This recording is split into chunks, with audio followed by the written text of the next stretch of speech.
This is The Yay. I'm Reg Clay. And Norman G.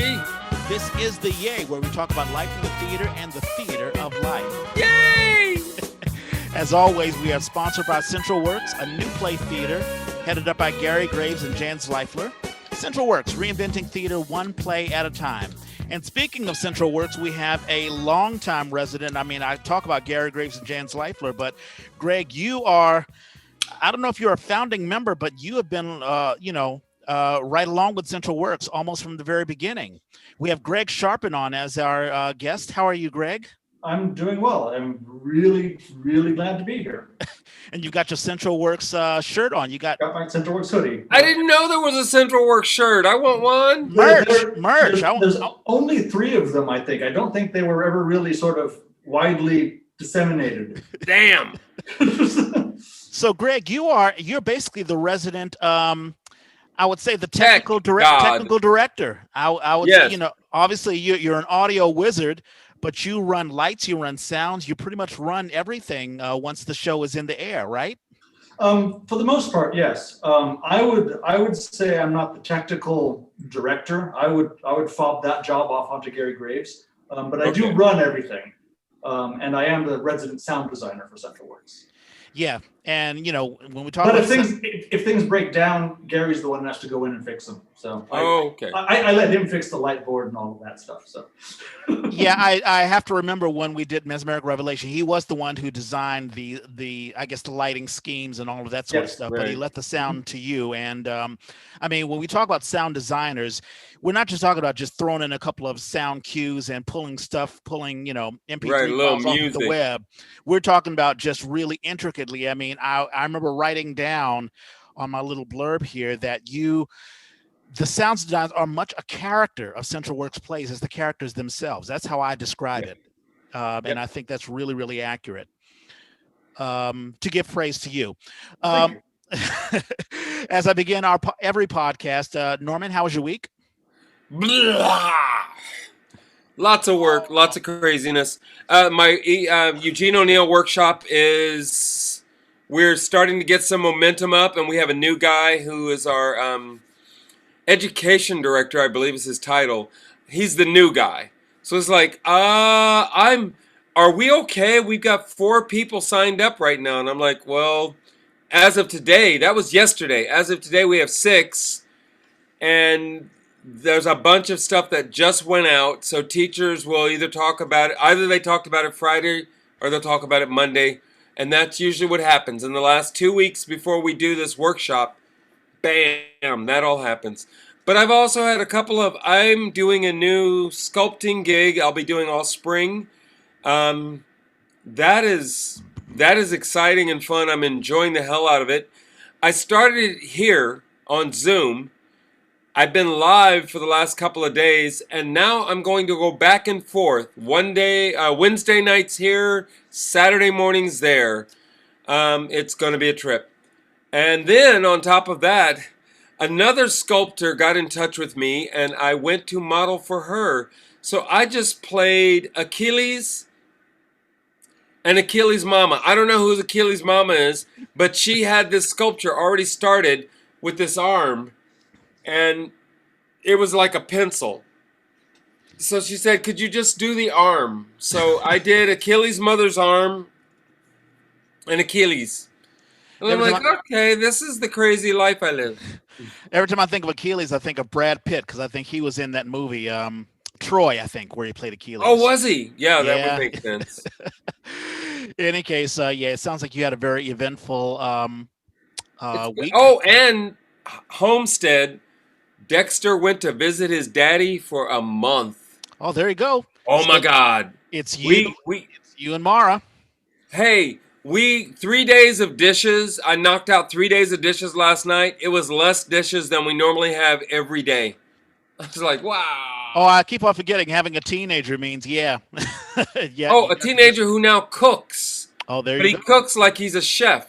You know, if you go to a restaurant, chefs don't wash dishes. There's a staff that washes dishes. Oh, he's now filling up these pots with crap, leaving it out overnight. So you wake up the next day and there's this stuff just caked. Oh, goodness.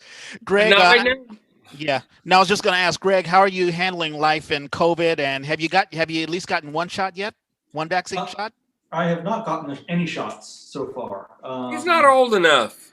I'm guessing probably I don't know, maybe June is when I might get my first shot. I'm guessing. I'm hoping sooner than that. Yeah. We'll see. I mean, they say May is when they'll have enough for everybody, but then it has to be disseminated out into the world. So yeah. But it sounds like you're not worried. You've been staying healthy and healthy and all that stuff. And staying away from people. I've been nocturnal actually for most of the pandemic. Oh, really? I've completely switched around. So I've been. It's very easy to avoid people when you're awake at 1 o'clock or 2 o'clock in the morning. These days, yeah. But you're a social person. I mean, do you miss talking or interacting with people? I do. I mean, I will have phone calls with people.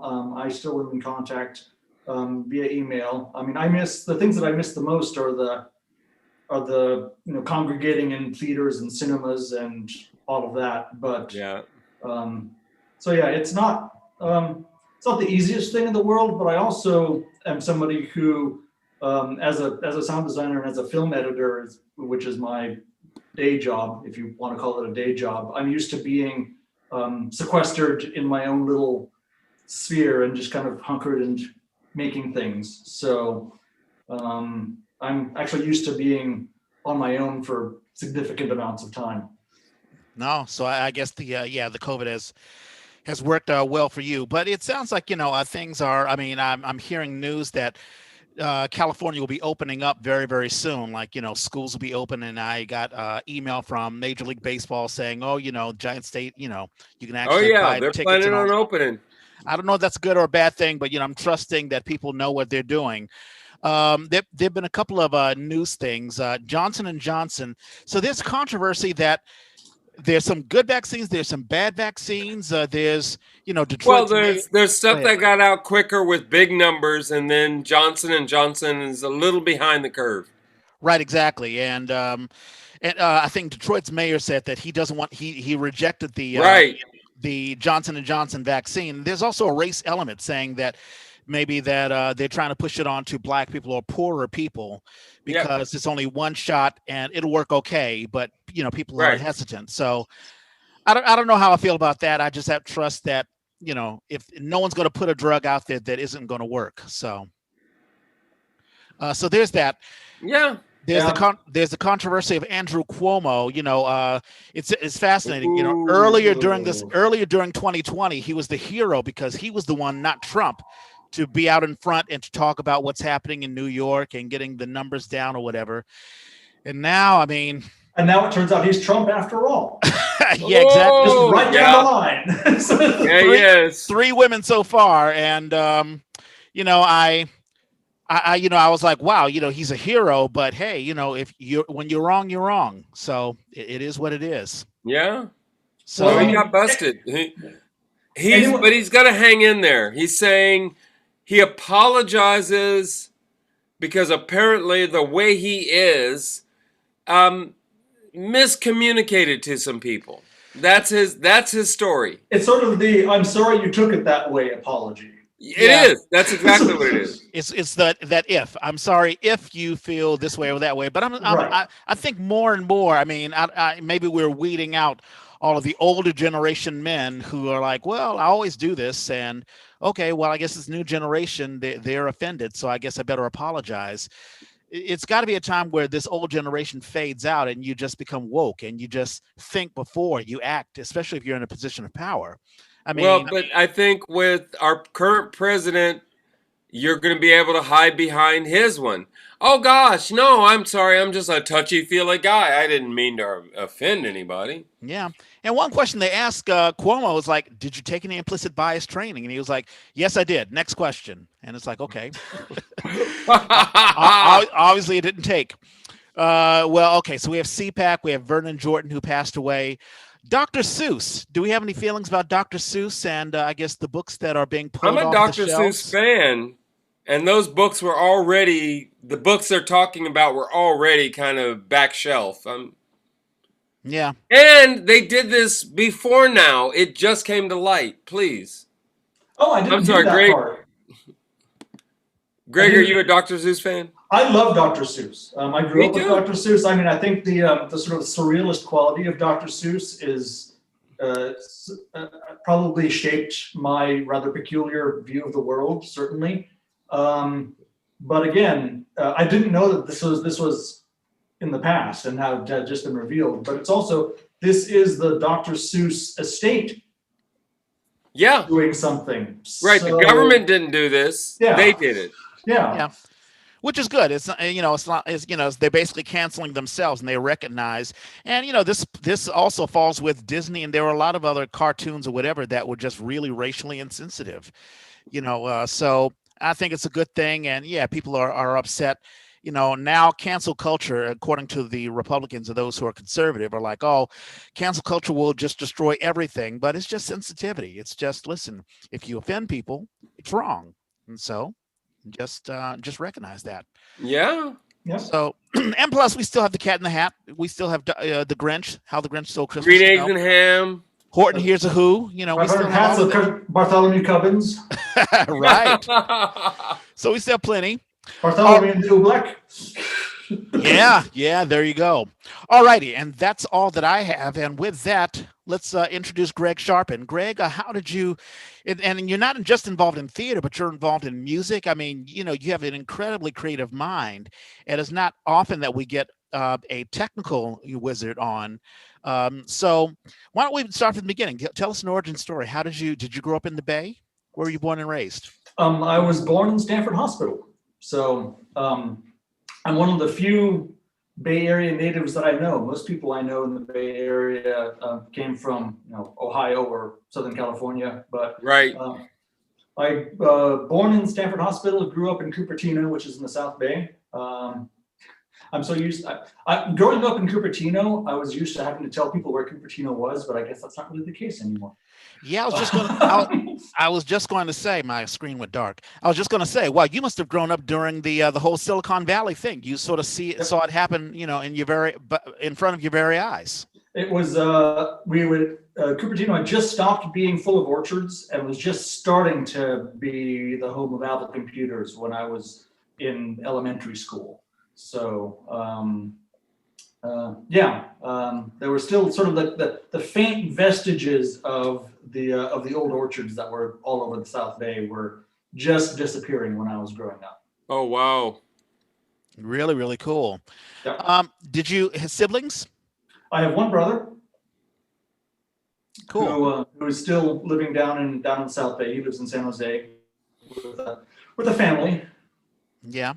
When did you first get involved in theater, or were you involved in music first and theater second, or how did that? How did you get in the arts? Yeah. Yeah. I guess, I was involved in theater even back in elementary school. I was actually the sound designer in elementary school. I sort of had to think after I'd been a sound designer for a while. I kind of retroactively realized I'd been doing it for quite a while. But I was in the backstage of a third grade play with the little tape recorder, unpausing and repausing a cassette deck to do all of the sound effects. Really? Wow, that was really cool. Did you pick the sounds, or did they just tell you what to do? I picked the sounds. I remember. I can't even really remember how I got around to doing it or where I got the sounds from, and they were just like the sound of a phone ringing. There was very, very basic rudimentary things. And I think there might have been like a whopping total of 5 sound cues. Wow. Play. I don't know about you, Greg, but I remember growing up. I think you and I are around the same age. Maybe, I'm 51, but I remember in the 80s or the late 70s, 80s, cassette recorders were a relatively new thing, especially the smaller ones. Yeah, the ones that are like the size of a hardcover book. Right, exactly. I remember my dad and I, we would have to go to Chinatown because they were the ones that had the fancy electronics. I'm not even sure if there was a Radio Shack or a Circuit City at the time. So did your parents sort of help you? Was it just something that you just naturally came to you, or I don't know, did you glean it from your parents? You know, I honestly can't remember the details of it. I know we had a cassette recorder at home because I remember I was actually having a conversation with a friend of mine the other week about this, talking about like recordings of ourselves at a very young age. And I remember having a cassette deck and acting out. We had a book of Peanuts cartoons, and I remember acting out all of the dialogue from this book of Peanuts. I was maybe like 3 or 4 at the time, and that I have no idea what happened to that cassette, but I know I had my little cassette deck and I recorded like an entire side of a tape going through that Peanuts book. Yeah, I remember doing something similar. I had a little tape deck, and me and a good friend of mine, a childhood friend, Kenny Hernandez, we would do these like Saturday Night Live skits or whatever, you know, just horsing around, just saying what can we do with a recorder. And my dad had a reel-to-reel. He was a music guy, but I was forbidden to touch that. You know, that was because if that thing dropped, forget about it. Right. So did you, I mean, were you, because I know now you have a music group. I mean, what group are you involved in? Let the folks know. It's a project called Thomas Carnacki, which started off as being primarily a solo project that would be bringing other people in on occasion. And we're now around 5 or 6 people, depending. We have the sort of a core group of people who kind of rotate in and out of recordings and performances. We haven't been doing any performances lately. This last year is the first year in, I think, 11 years that we haven't done any shows. I think there are a few folks that are in that boat. Yeah. I remember you gave me a CD, you know, when we did Mesmeric Revelation. Would you consider the music, is it sort of, because it's not your standard music. I mean, it's not, you know, it's, I would describe it as abstract sounds, but that probably is just me. I mean, what would you describe the music of Thomas Carnacki? Ooh, that's a very good question. Experimental? I mean, it's in. I mean, if you go to Amoeba, it's in the unusually experimental section. Yeah. So there's my step nephew, I think, had a term that he used for music like that, because my brother and I have very similar musical tastes, and so my brother was playing, it wasn't a Carnacki CD, but it was a CD by a group called Nurse with Wound, which is kind of in a similar realm, similar kinds of music, and my step-nephew called it the CD without the music. But I mean, it does define. I remember being in college, and I was in a music class, and they played us. It was either Satie or it was Strindberg and Stravinsky. I'm sorry, and he really challenged us. He was like, "Wow, this is not music," because it was all dissonance and tritones, and it just seems abstract sounds. Stravinsky or Stockhausen? Maybe it may have been Stockhausen. It may have also been Satie. But in any case, but he basically was challenging us as students. He was like saying, "Listen, you know, I know that you like listening to your rock and roll and soul and R&B or whatever, but this is also music." And really just changing, you know, how we define, you know, what music is and what art is. You know, art is not as structured as we usually get it on TV or whatever. And I think, you know, your music, Thomas Carnacki, and also just art of that style. I mean, there are different styles, and it can be as abstract and as flexible as your mind can make it. Well, there's actually a long tradition of that kind of music, structured or unstructured. I mean, and the Bay Area actually is kind of a hotbed of that. If you go back to the 60s, there was a lot of very unusual sonic experiments going on here. So there's a good long tradition of less popular types of music and the idea of sound sculpture and of experimentation with sound. So there's, it's perhaps kind of in the margins of, or the periphery of most people's awareness, but there is a large body of work that will open up to you if you sort of look under the right rock, as it were. Yeah. And I can definitely see how you can translate that type of music or into sound design when you get into theater, because I remember, working, I was for a long time, I was with EastEnders before it folded, and Susan Evans would have me do sound design. And, we would play around with things. Let's say, we have a character who's in a dream and we want to articulate what's happening in the dream. I remember we were doing, oh, I forget, the poster is, yeah, a Night's Escape. Basically, an individual is dreaming, they're in a soft sleep, and they hear a helicopter, but in their dream they're in like Vietnam and there are explosions or whatever, and then all of a sudden he wakes up. And Susan would say, well, give me a sound design that just focuses on that. And I would have to really just open up my mind and say, okay, I've got to figure it out. And that's basically what you do for Central Works. Is that? Oh, to say the least. Good God.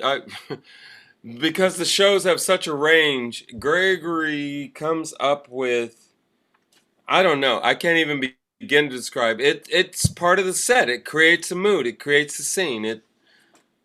It's incredible. And I love that you sit in the corner behind a little screen. If people know you're there, they know it, but a lot of the audience doesn't seem to, and it's always a crack up to notice when people finally realize there's somebody sitting over there. Yeah. But talk to us about your creative process. I mean, like, working with you when we did Mesmeric Revelation, you had to create, all sorts of things. I mean, Mesmeric Revelation was I think it was a story in the colonial times of Mesmer, and basically his experimentation with his thoughts of, I don't know, creating things with the mind, and you call it quack experimentation, but you had to create a sound design based on that. I mean, talk to us about your creative process. Where do you begin? I guess you begin with the script. I begin with the script. Before I get into that, I just wanted to mention, just talking about the Bay Area as being a sort of a hotbed of this kind of work, that I'm not the only sound designer out there who has sort of extra musical stuff on the side. I was thinking about this as I was walking over here as well, that there's people like Cliff Carruthers, who, if you go to any of the San Francisco tape music festivals, you'll find Cliff Carruthers pieces in there. And there's people like Jake Rodriguez, who has a project called Brand Pause. So there's a number of Bay Area sound designers who both do theatrical work, but then also have just a purely musical bent. And I think there's a nice overlap between the inherent drama of just a musical piece and having sort of a narrative flair for making a musical piece, and then applying that to an actual narrative piece of theater, which I think ties into the way I approach both music and also theatrical sound design, where I look at a script in terms of kind of movements in a way. So if I get a script, I'll go through a first pass and kind of make notes as to where I hear beats happening, or where I hear certain sonic passages. And then perhaps, halfway through rehearsal, I'll come through and see a run through of where it is right then. And I'll nix around 2/3 of what I'd written down on my script, and then add in another 7/3 onto what I'd already thought about. And so I just sort of plot out where I'm hearing things, and it really is just me hearing things in my head. It's hard to explain it more than that. I also am sort of a huge fan of all different kinds of music, all different genres of music. So I have a large back catalog of music in my head that will, a certain piece of music will raise its hand when I'm reading a script and say, me, I'm here for this one right here. Mm-hmm. Whether I'm hearing something that I'm going to have to create myself, or whether I'm hearing a piece of music that already exists, It's just sort of reading a script and leaving yourself open to what the play is telling you. Yeah, and also we've talked about, we've had Gary Graves on and also Jan Slifer, and they've talked about how CentralWorks puts together their plays. It's not just a script comes in and then, you work on, there's a read through, but basically the script is written as the rehearsal process goes on and the script sort of takes shape. I imagine, are you a part of that process? I mean, Yes. are you Yes. sort of, okay, so basically you're piecing together in your mind what, musically you can do, or what, audio, what's the name of the word, audio wise, basically sound wise, what you can do as the script grows. And is that is that collaboration, that's part of the process too, right? Well, CentralWorks is a really special case because I've been with CentralWorks for so long, and my mind and Gary's mind in particular tend to run along the same lines, and he knows what I can do. I think he, in a certain sense, writes some scripts with me in mind, or writes most scripts with me in mind. He'll write a, there'll be stage directions in some of the plays that just says a weird sound. Yeah. and he knows that, okay, I'll just hand this off to Greg, or he'll write. There was one scene in, I think it was the Weird Sisters, where he wrote, there was one point which was a new take on the idea of the three Weird Scottish Sisters, play, yeah. the Scottish play. And there was one sort of winding up of a spell sound that happens, and he just listed off a whole host of various things, including like a duck quacks and all this like weird sounds happening, swirling around. And I don't think he was actually expecting me to put a duck quack into that particular sound. But I couldn't not put a duck quack into that. And we have used that duck quack in a number of different shows. Actually, one of the ones that I did with Norman in Inspector General, there's the duck quack in the alarm system. That happens at the end of Inspector General. There's the duck in there. So you're not just recycling furniture, but you're also recycling sounds. Cool. So CentralWorks, I'm definitely involved in all of the development process. I've been in CentralWorks. Started doing this kind of joint stock style development work in 1997, I want to say. And I wasn't involved in the workshop for the very, very first show that they did that way, but I've been involved with everyone since then, in terms of the actual workshop process.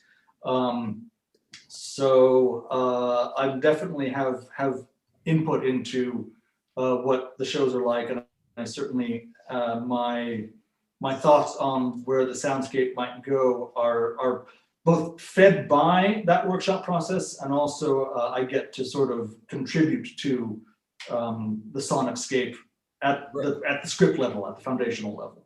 Yeah, very much. I wonder how much the ensemble is aware of that before you actually start getting on your feet. How much the ensemble is aware of the soundscape, because I really feel like that's more of a space kind of thing, and it feels like that comes in later. It does come in later, yeah. It sounds like, no, I was just going to say, I remember when we did Mesmeric, we didn't really hear the sound until actual tech, and then the actors, and I know it fed the actors. They they were like, wow, now, because it really boosts the performance. But it's not like I don't think we're working with the sound during the rehearsal process. Now that may change. I mean, do you get to work with the actors while the rehearsal's going, or does that really wait until? I think we played with some stuff during Lotomania. A little bit. I mean, it mostly happens towards the end of the process, because it takes a while for me to actually sort of cook up the entire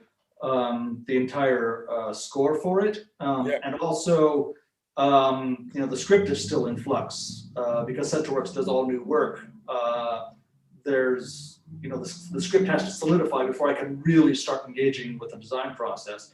There are certain points where if there's like a particular movement piece that needs to happen to a particular sound or to a particular piece of music, I'll bring things in for that. But for Mesmeric Revelation, that was a play written by Aaron Henney, who is based down in Southern California. Yeah, he's brilliant. Go ahead. And that was the second show that we did with Aaron. And the two actors in Mesmeric Revelation, Joe Jordan and Theo Black, had worked on the previous show that we did with Aaron. Oh, nice. Which was even more of a big sound piece. I think the first piece that we did with Aaron was called A Man's Home, which is a version of Kafka's The Castle. And so they knew the kind of stuff I did. So I think they weren't, they had a sense of what it would be like. And I think any returning actor for Central Works knows the kind of stuff I do. Right. So they'll be aware of the kind of sonic bombardment that they're going to have. But is there a moment when you find that the cast is kind of becoming aware of your contribution? Is that something you get to kind of clock? It varies. I mean, I think it's usually sort of like in the Q to Q process, kind of like the end of the first or second day of Q to Q, people will come up to me and go, I had no idea. I mean, there were points, but of course, Gary, who directs a lot of the shows, knows what's coming. And so he'll direct with that in mind. Right. And I think a lot of actors will be in the middle of doing something thinking, why am I doing this? This feels off somehow. And then when the sonic score slots in, they'll go, oh, okay, now I get it. Now I understand what's going on. But I think it's the same way with any kind of design element where an actor has to kind of imagine what a costume will be. And then once there's actually the physical awareness of the costume and the way it makes a character interact or move, things that were in rehearsal, that have been set in rehearsal, suddenly start to make sense after that design element. Or if you suddenly realize, oh, there's the pool of light here and here, I'm not in a big illuminated space, I'm down here in this one isolated spot, that makes a significant difference. And until you're physically engaging with those design elements, I can imagine it feels a little bit weird and kind of strange and unsupported in a way. Well, especially in that small space. I mean, I think it's easy for people not to realize how possible it is. A human being only takes up so much space. I think it's easy for actors to get the concept of a show in their head and not realize that ultimately a human being only takes up so much space, and you can make that space, you can change reality within that space, but it's only when you're in that moment. And you have definitely been an element in making the use of that little room just pop and turn, and become everything, become outdoors, become mansions, become roads. Yeah, exactly. I totally second that. And also, let's say some of the abstract sounds. I mean, like, representing a dream, representing, going from one space to another. You really have to have a flexible mind to do that. And I know the actors really feed on that. One question I was going to ask you, did you receive any training at all? Did you have any training in sound design? Nope. Autodidact. Wow. Well, you could certainly teach. I mean, you could. Now, I was going to ask you, are you a teacher as well? Have you ever taught? No is the short answer to that. I guess it's the long answer to that too. I'm sure you've had some proteges or someone who's been under your wing. I have. There have been a couple of times when I've done some shows with UC Berkeley, for instance, where working with the operator of those shows, I've certainly kind of been a mentor of a sort. I mean, at the kind of very, very base informal level of that, just kind of talking about sound design philosophies or how you work to be a sound designer. But yeah, no, I haven't actually done any sort of formal workshops or classes or anything like that. Well, yeah, you most definitely could. You certainly could. I was going to ask you, so I was looking online, and you've done some work with KALX. Yes. There's a thing called film close-ups. Are you still doing that? Sorry, what was that, Norman? No, I'm just saying, yes, you have definitely been a feature on KALX. Yeah, film close-ups. What's that all about? You've been doing that since '95, or I don't know if you're still doing it. I am. I did a version of it last week, although we've we're doing all remote recordings these days, which is very, very weird. Yeah, Calyx I've been doing Calyx longer than I've been doing sound design, Right. in a way. Just around a year before I started doing sound design, I think '96 was my first CentralWorks show. Or sort of professionally doing sound design. Sure. Yeah, Film Close-Ups is an hour-long program that happens every Saturday from 5:30 to 6:30. And it's an interview show, mostly. And so it's, I get to go and talk with actors who are coming through town, directors who are coming through town. Get to interview David Cronenberg or Timothy Spall or Tim Roth or Steve Buscemi or whoever's coming through. So yeah, I do film close-ups. I do a program called Arts in Review, which is a theater and visual arts interview show, which has gone on hiatus for the last year. I'm doing I have a DJ show, and I do a couple other sort of shows batted around the week. So yeah. Nice. Well, I thought that I was busy just doing this, but you really you're totally doing it. No, I'm totally in envy. I was going to ask you, so what? I'm sort of an equipment nerd. I mean, what equipment do you use when you work with sound design? Do you use any of the DAWs like Ableton Live and Cubase or anything like that? I haven't ever used Ableton. I'm primarily doing my work on Pro Tools. Ableton, from my understanding of it, is more for it's usually sample based. Yeah. Sample based, and so for performing, so that you can trigger various things while you're actually in a live setting. Like Morton Sabatnik uses Ableton Live. A lot of electronic musicians use Ableton Live. When you see people who are performing music on their laptops, they're usually using something like Ableton. Pro Tools is less of a live and more of a studio program. Yeah. It's kind of an industry standard sort of program. Yes. So. Okay, so you basically use that. Yeah. Okay, and nothing else. Okay, that's cool. I'm sure a lot of people will have questions about that. Business-wise, I mean, when did you, and it's something that, that when Norman and I have talked, Norman, you often talk about when you decided, wow, I am an actor. This is my profession. This is the title that I have. Oh, I had a friend do that for me. Yeah. I went to a party.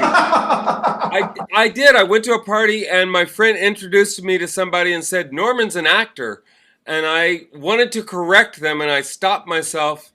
And I remember walking home from that party thinking, I guess I can't get away from this. I thought of myself as a verb. I act, I do acting, but I didn't think of myself as an actor until that happened. Yeah. So when did that happen with you? When did you finally say to yourself, wow, this is not just a little thing that I do on the side. This is my profession. I'm a sound designer. When I started doing a whole bunch of shows, I guess. It's interesting because depending on how you know me, there's a number of people who know me just as a sound designer and as nothing else. There's people who know me as a musician and nothing else. There's people who know me as a radio host and nothing else. There's people who know me as a film editor and nothing else. And there's a few people who kind of are aware of the multiple hats that I wear, but so in a way it's odd for me to think of myself as any one particular think of myself as being part of any one particular profession. And I kind of like that. I like the fact that I have different outlets. A lot of it does lean heavily on the sonic side. Doing music and doing sound design and doing radio all has a sonic, the sonic is foregrounded in all of that. And I've always been very engaged with my ears and the way I interact with the world. But I like the fact that I'm not actually one profession. Mm-hmm. Yeah, you don't just fit in just one particular box. Yeah, it's almost like having a secret identity. I mean, I'm, one group of people know me as, my day job, I'm a paralegal, and then another side is like, oh, he's an actor, or oh, wait a minute, no, he's a writer. And so it's I sort of look at it that way, and it sounds like you do as well. I mean, there are people who are like, oh wow, wait a minute, you're doing a show. I thought you only did the radio stuff, and now we're go ahead. I think that's not actually as unusual as people think. I mean, right. Norman is an artist model, but he's a director too. Oh, he's an actor, or so there's. I think everybody contains multitudes. I was thinking the same thing, and it's one of the things I love about doing this podcast is you get to kind of see. Yes, you have a connection to the stage, you have a connection to doing theater, but that's not the full scope of what you do. And in fact, in order for you to stay sane and pay your bills, you better be doing a lot of other things. Yeah. Well, it also lets you, sort of allows the different aspects of yourself to feed the other aspects. Mm-hmm. So doing music, a lot of Carnacki music does make its way into the sound design, and doing work with, doing scores for dance or doing scores for theater makes me think about structuring musical pieces with a certain kind of dramatic art and a certain kind of sensibility, which might not otherwise be there if I weren't, frequently returning to the idea of a theatrical mindset. Right. And so the cross-pollination, I think, is to the benefit of all the aspects of what I do, and it makes every part of it much more full and rich, and that sentence just kind of fell off a cliff. But yeah, beneficial. No, I totally understand. Exactly what you're saying. But I was going to ask you, now, do you primarily only work with Central Works, or do you work with other theater companies? Lately it's been primarily Central Works. I have worked with, I've worked with Shotgun, I've worked with Theater First. I did work with Shakespeare Santa Cruz, Theater Rhino. So I've sort of, kind of guest starred in a number of different other companies. But Central Works was the first company that I it was my first professional gig with Central Works. And is definitely my home, and is where I like to also, most theaters I will do a design and then hand off the design and say, okay, it's yours, now run with it. Central Works, I like to actually be able to run the design myself and right. sort of really integrate myself into the performance of it. Unless you're out of the country with one of your musical projects. Right, exactly. Now, I was going to say, there are a lot of shows where no one else but you could run it, because you can understand what's going on, or how the music fits, or how the sound fits. So I totally understand. Yeah, the reason why I asked if you work with other companies, because I wanted to dive into the business part of it. How do you market yourself as a sound designer? I'm sure there's some kid out there who may be listening to the Yay and say, well, I want to do what Greg is doing, but I don't know how I can sort of do it. There's the artistic part, but there's also presenting yourself. I'm not sure if it's something that you can put on a resume, or you can do an audition. You better put it on a resume, yeah. Oh yeah, no, you totally can. But how do you audition yourself as a sound designer? I guess you just have to sort of weed your way into a theater company. People trying to model their career on me is not necessarily something I would encourage in any way, shape, or form. Here's my mixtape for Hamlet. Yeah. In a sense, I've been ridiculously lucky, and I just kind of fell into it. The reason that I got involved with Central Works in the first place was that I was an undergrad at Berkeley at the same time that Gary Graves, who is one of the Central Works artistic directors, was doing graduate work there. Mm-hmm. And I was tapped to do video design. I can't even remember exactly how or why I ended up doing video design for this play, but it was a play called Sarajevo. And so, that was my first working relationship with Gary. And then from that, he asked me to do the operation gig for a Centralworks play called The Golden Era. And then 2 plays after that, I was the sound designer. So it just kind of, just happened. I wasn't trying to do it. It just sort of happened. And anything else that I've gotten since that was people coming and seeing my work and saying, "Oh, I'm doing a show in a couple months' time. I need a sound designer." And Cool. So none of it was me trying to go after gigs or auditioning for gigs, which is not a helpful thing to tell people who are trying to find work. Well, it's one of the things, if you're talented, then the work finds you. Mm-hmm. In this current period, though, you've been a part of moving things towards, from what I understand with Jen, the preferences for the audio play rather than just a Zoom format for what's going on now. But you've been a part of that, right? In fact, I know you have, because I heard the piece on KALW a couple of weeks ago, and I was driving and I was like, what the fuck is this? And then I recognized Kimberly's voice. So I was like, wait a minute, that's Kimberly. And we're talking about Bystanders, right?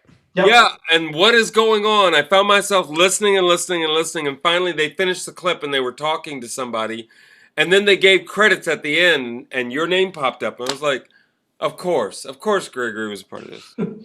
Well, that was something that, the idea to do an audio play was something that Gary also was very interested in. I think all of us kind of separately came to the conclusion that we didn't like the idea of a Zoom play because it seemed like just the visual component of that kind of took away from being able to really focus on the play in a way. Yeah. It just seemed weird to me, and I grew up on radio plays. I was listening to there was a company called Mind's Eye, for instance, that did a radio version of Lord of the Rings. That was like a 24-hour long show.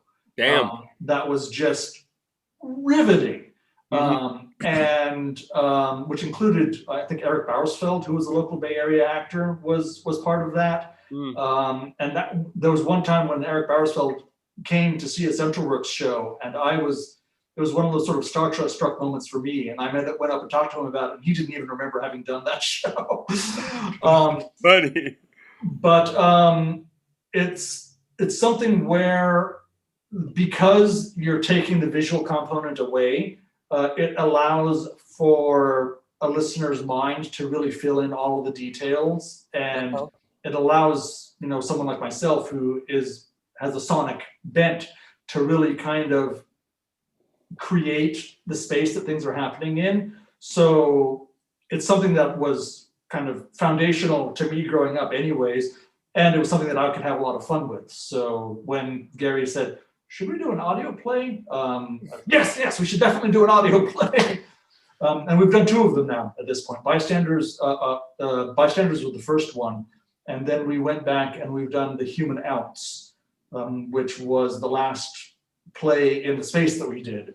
And we converted that into being an audio play, which sort of circles back around to the Dr. Seuss conversation we were having at the beginning as to but it's wild to take this format that I think most of us think of, like radio play. That's so almost 19th century, and yet we're in this period where there are so many limitations in trying to do Zoom. There's a freedom, I would hope, that comes with doing an audio play. Oh, yeah. I was just going to say, as you were talking about, I remember NPR had a thing called All Things Considered. Maybe they still do it. Yeah, they do. They did a documentary on Jonestown, and I remember just shutting off the lights, and they had the music, they had the narration, they had everything, and it was like just audioly, I could just close my eyes and just visualize what was going on. And also, there's some music that's like that. It goes back to an old days where pre-MTV, pre-YouTube videos, where you could just let your ears do all the work. and just close your eyes and just fantasize and just visualize. And yeah, plays can easily do that. So, I think that's a great idea. Yeah, someplace. Well, I mean, what it does is that it engages your mind in a way that, because your mind is having to do the work of creating the space, there is that extra engagement, and it kind of focuses you in a way that videos don't. I mean, I like to think that an audience is more engaged if they're filling in the gaps and doing the work themselves, and making it a very personal experience where it's, they have their own very specific idea of like, what room are these people in right now? What are the paintings on the wall? What are the framed pictures on the wall? What does the fireplace look like? And if it's their own version of that, it personalizes the story in a much more meaningful way. Yeah. Mm-hmm. It's absolutely awesome, and I think Bystanders is still going on, or have you? Is it another play going on? I believe both are still there, so you can still hear both of them. Nice. Oh, that's cool. I didn't realize when I was sending clips last week, I only had the one. But it's the same website. It's still going to Central Works. Yeah. Yeah, and we definitely have a link to that. We're getting close to the 1 hour mark. I want to be respectful of people's time. Where do you see yourself in the future? I mean, are you happy? Are you satisfied? Are you a frustrated performer? It sounds like you're very happy with Central Works. I mean, but do you see yourself doing anything else in the future? It's hard to see anything in the future right now. Because it's so. I mean, the last year has been so much of a holding pattern that it's just the idea of being able to like go into a movie theater is kind of the be all and end all of my what's in the future right now. You're reminding me that last week we walked by the Grand Lake Theater, and they have put up these posters, and they're all about masks. Let me see if I can pull that up. That's funny. Yeah. No, while you're doing that, I've been having these weird dreams about masks. I've been having dreams about either losing my mask and someone being upset, or just having. I mean, it's funny how COVID has affected my. My. Oh yeah. No, life or whatever. Yeah. But I mean, go ahead. I mean, in terms of like what the future is going to hold, I mean, I kind of the baseline for me is I would love to be able to do a music show again. I just want to get back to being in a collaborative setting with people again. As I said earlier on, the radio station is doing all pre-recorded. We're all recording our own shows in our own little bunkers right now.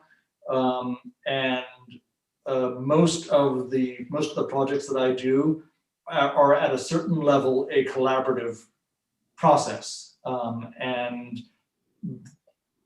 trying to do a collaborative process remotely or virtually is possible. I mean, the technology is there that it is possible to do it. I can't imagine if COVID had happened 5-10 years ago, it would have made so many things impossible. But the idea of being in a room with other people and working on a piece that's what I'm craving right now. On any project, really. All of us, yeah. Yeah. Did you find that picture, Norman? Yeah, I'm getting it. I'll get it to you. But I do have birthday shout-outs when we're ready for that. Now I was going to ask you, is Thomas Carnacki, are you going to put out another album anytime soon? Or we just put up a pre-order for the next record just yesterday. I don't know if anyone out there is familiar with Bandcamp.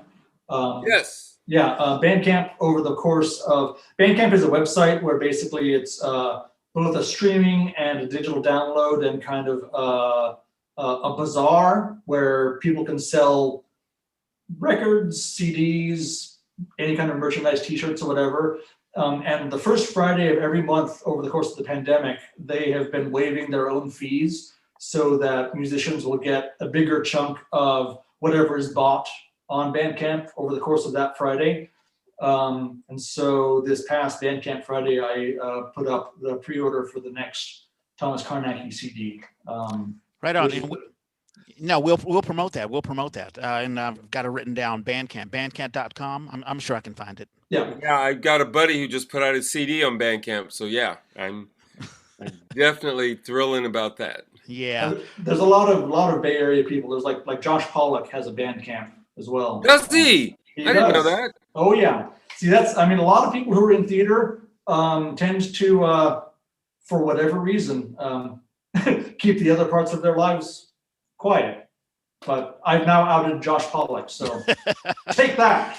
Yeah, I'm glad you did. No, we went to college together. Really? And it's a while ago now. 15 years ago, I think we did a show together, and that was the first time since college. So it was like 15 years, one show, 15 years. I think sometime in the middle of last year, he put out a volume of work he's done for theater and films, which was one of my favorite releases of last year. Really, really fantastic stuff. Josh Pollock, who's an actor and also a musician, and actually frequently combines those two things together. Wonderfully. What was that piece? Breathless. That was gorgeous. Yeah. And he was the, I don't know if he was musical director, but he was definitely part of the ensemble, the music ensemble for the Black Rider at Shotgun. That was incredible. Yep. And I think, was he in Wojciech as well, I believe? Probably. I wouldn't doubt. Yeah. I wouldn't doubt. That would be up his alley. Yeah. But he was also in Centralworks Red Virgin. Where I didn't know he did a Centralworks show. Yep. Sweet. Yep. That's where he and I first encountered each other on a more more significant level. It says I cannot share, Reg. Oh, okay. Don't share. Yeah, I guess we won't worry about it. Don't worry about it. We've hit the 1 hour mark. Shout outs, birthdays. Ooh, wrong screen. Where is it? You want me to go first? Yeah, I got it. There it is. Okay. But I'm going to skip some in case I think you have them. So the first one I have then is Ezra Bristow, is a young man I met at the East Bay Center for the Performing Arts. And I keep trying to get him for theater projects. He is a dancer and he is a tech guy. His birthday is coming up this week. That's an amazing combination. The first time I did radio golf, just a reading, unfortunately. But the first time I did it, Ben Tucker was one of the actors in that. My father's birthday is coming up this week. Don't know what I'm going to do about that. It's COVID. COVID gives you this excuse. You don't have to show up for anything. And then another guy that I went to high school with, Stan Lawson. His birthday is coming up this week. He was a part of the theater department. Kathleen Antonia, Dr. Kathleen Antonia. I didn't know she was a doctor until that whole thing came up about Jill Biden.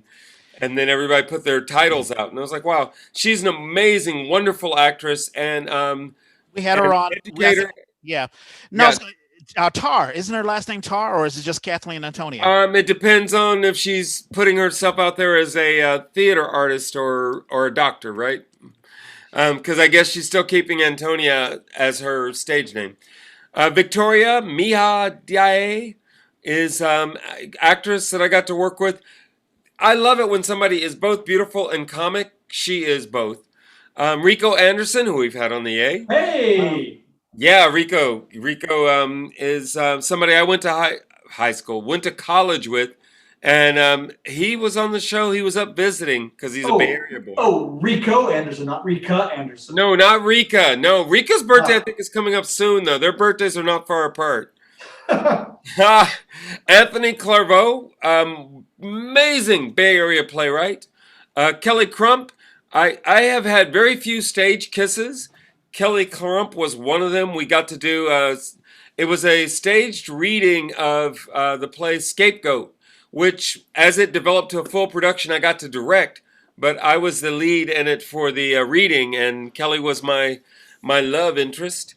Amazing, wonderful actress. She was doing box office at the Magic Theater, so she was not acting very much because she couldn't commit to anything that conflicted with her box office duties. It was horrible, but she got to do a reading, and that was great. And I think you probably have the last one I've got, so I'll turn it over to you. All righty. Eiko Yamamoto, her birthday will be tomorrow. Yep, that's fantastic Japanese actress, and let's see. Oh yeah, she participated in my reading It was one of the earlier readings of Judicial Process, but she's fantastic. Also, another Ellingtonite. There are two Ellingtonite friends of mine who are sharing their birthdays. Durick DeJour. I have no idea what he's doing these days, but Durick, happy birthday to you. Don Hardwick, we had him on a long time. Don Hardwick, he heads up.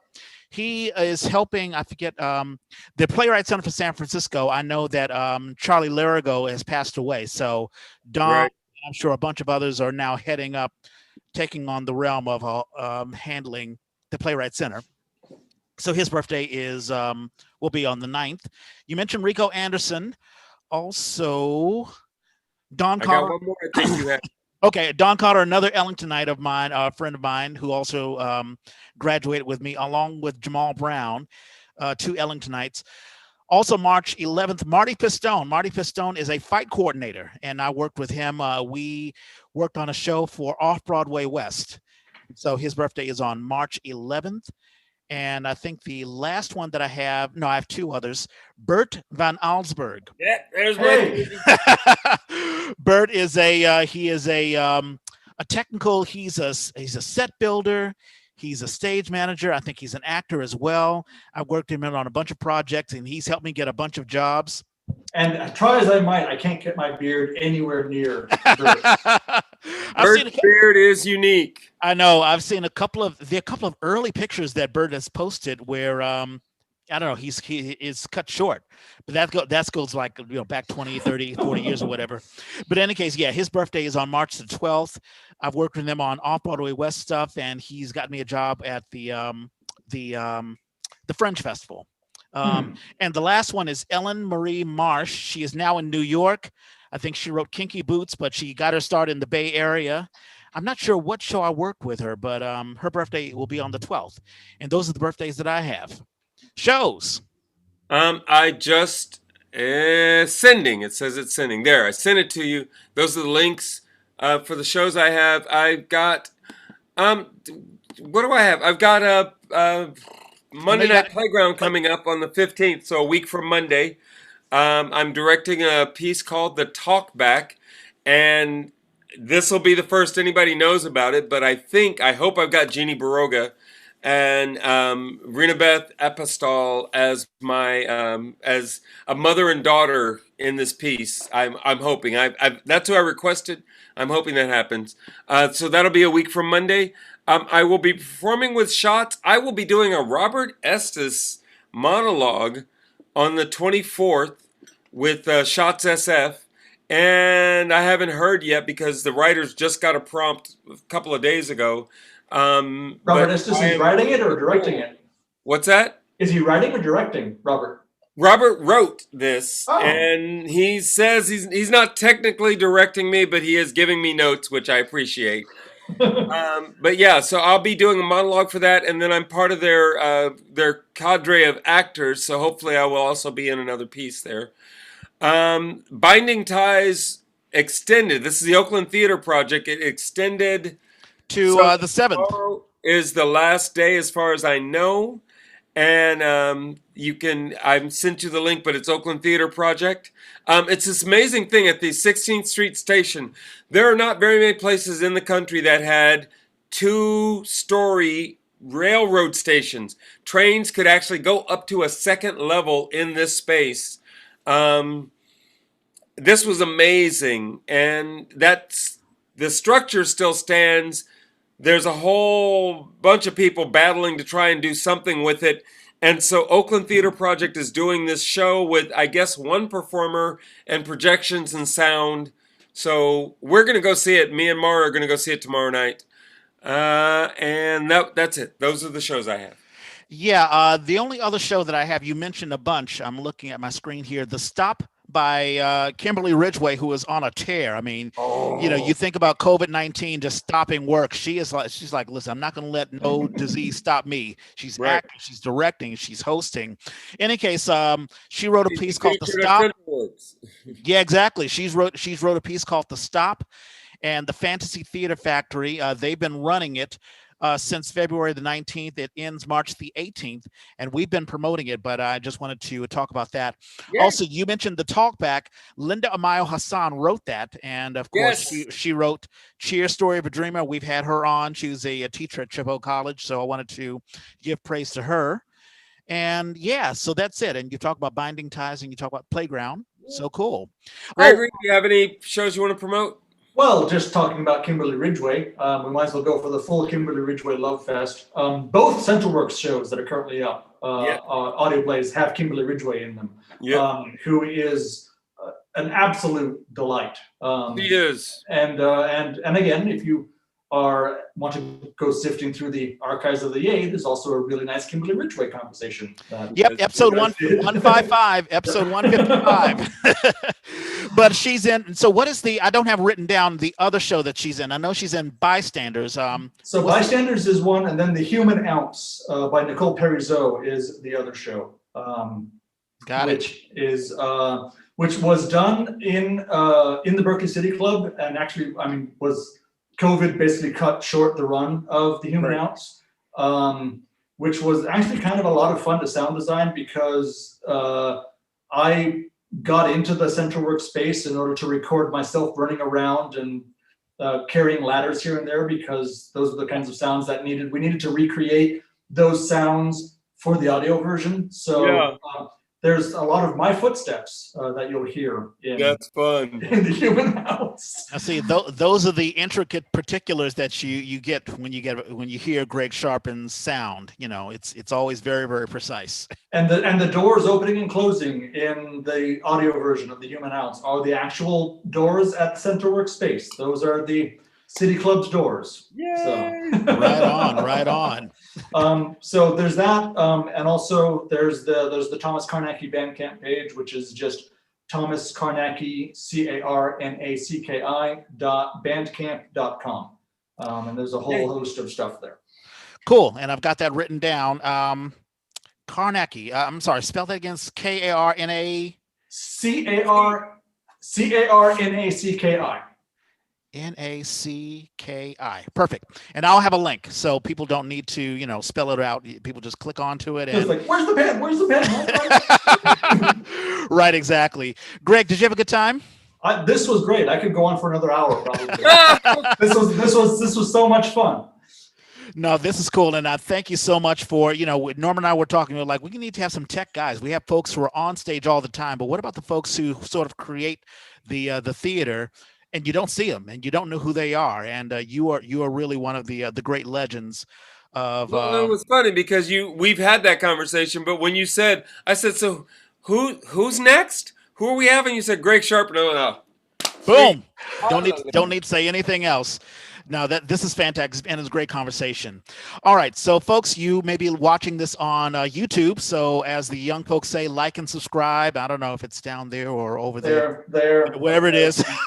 Right, exactly. Like, subscribe, put a thumbs up. Let us know what you like, what you don't like about the Yay, and we will, act accordingly. You may be listening or not. Yeah, right, exactly. Just click on cats, whatever you want to listen to.